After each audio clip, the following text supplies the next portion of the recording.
Hello, আসসালামু আলাইকুম। আমি সাকিবুল হাসান মজুমদার বলছি, সৌদি প্রবাসী। আশা করি সবাই ভালো আছেন।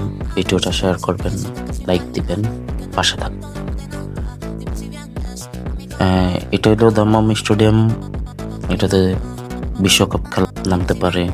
আপনার বিশাল বড় এটা একটা হোটেল করা হয়েছে স্টেডিয়ামের পাশে, বিশাল বড়। সৌদি আরব দেশ অনেক উন্নত, এমনকি অনেক সুন্দর। রাস্তাগুলা বলেন সবকিছুই। আমরা এই জায়গায় কাজ করতেছি, স্কেপোল্ডারের কাজ করতেছি। এটা আপনার এখন আছি আপনার 30 ফুট 35 ফুট উপরে কাজ করতেছি স্কেপোল্ডারের।